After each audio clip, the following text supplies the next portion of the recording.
Assalamualaikum warahmatullahi wabarakatuh. Selamat malam. Perkenalkan, nama saya Misha Milaltu Zahro dari Prodi PGSD semester 2.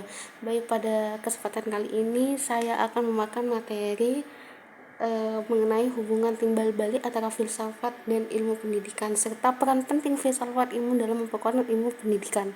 Yang pertama, bagaimana filsafat ilmu memperkuat ilmu pendidikan? Dengan apa? Dengan filsafat ilmu berkedudukan sebagai landasan dasar dan pengawasan utama bagi ilmu pendidikan. Ilmu pendidikan perannya dapat dilihat dari 3 aspek utama. Yang pertama adalah memperkuat eksistensi. Nah, filsafat ilmu menjelaskan hakikat pendidikan, menjawab pertanyaan mendasarkan seperti apa itu pendidikan, untuk apa pendidikan itu diselenggarakan. Dengan penjelasan ini, pendidikan itu diakui sebagai bidang keilmuan yang berdiri sendiri, memiliki objek kajian dan batasan yang jelas. Nah, sehingga bukan sekadar aktivitas atau kebiasaan belaka. Yang kedua adalah menjaga keilmuan. Nah, filsafat ini ilmu itu mengatur cara berpikir, metode penelitian, dan langkah kerja dalam pendidikan.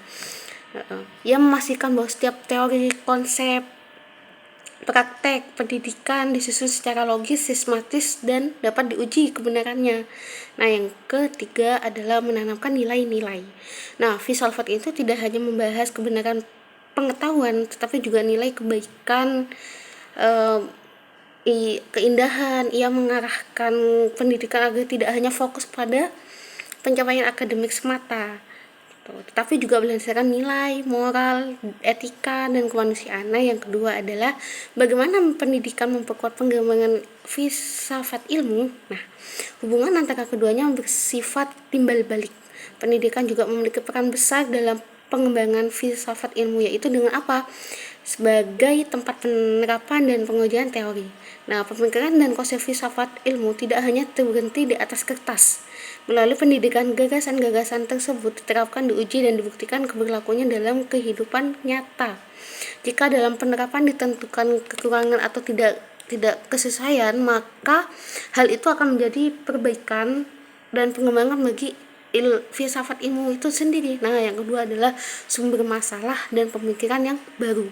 Dunia pendidikan terus berkembang dan selalu menghadirkan masalah-masalah baru yang kompleks. Nah, masalah ini menuntut pemikiran yang mendalam, analitis dan kritis. Nah, hal ini memacu pada pemikiran dan ahli untuk terus untuk mengembangkan dan memperbarui gagasan filsafat ilmu agar tetap relevan sesuai dengan zamannya.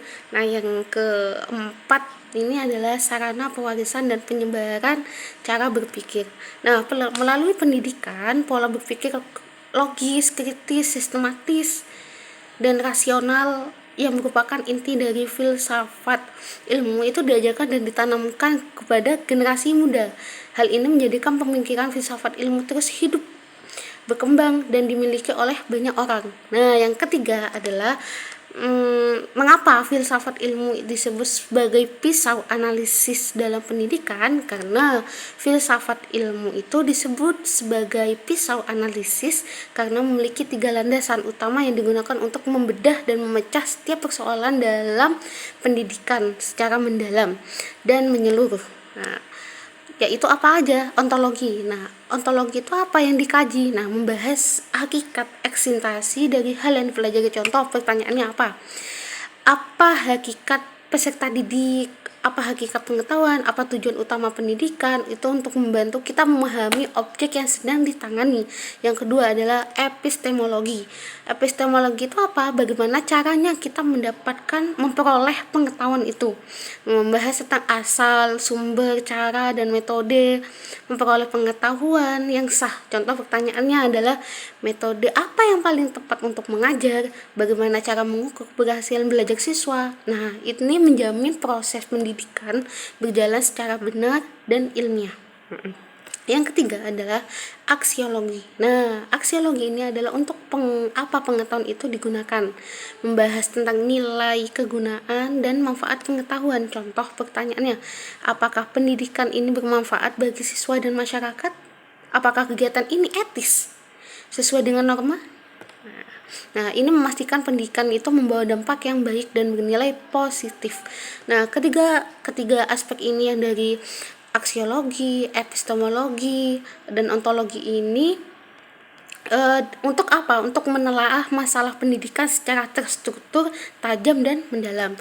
Nah, yang keempat adalah contoh konkretnya penerapan filsafat ilmu dan pendidikan. Oke.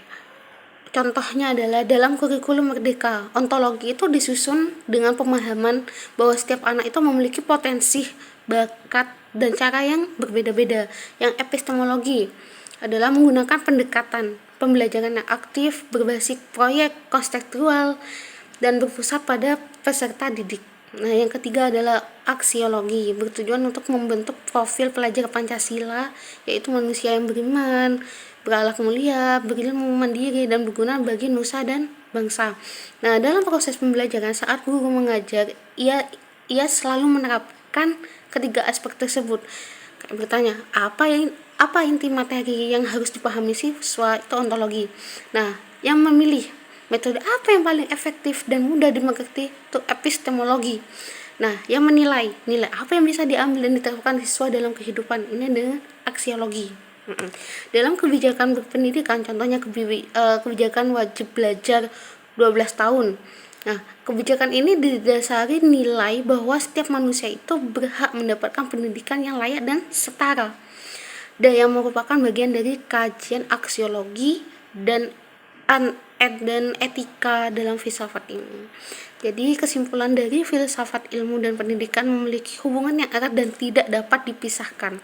Nah, filsafat ilmu ini memberikan landasan, arah, dan cara berpikir secara tajam bagi pendidikan agar tetap eksis ilmiah dan bernilai. Nah, sebaliknya pendidikan itu menjadi wadah penerapan dan pengembangan bagi pemikiran filsafat ilmu sendiri. Nah, keduanya saling menguatkan demi terciptanya dunia pendidikan yang berkualitas dan bermakna. Nah, demikian pemaparan yang dapat saya jelaskan. Semoga bermanfaat dan dapat menambah wawasan kita semua. Terima kasih atas perhatiannya. Wassalamualaikum warahmatullahi wabarakatuh.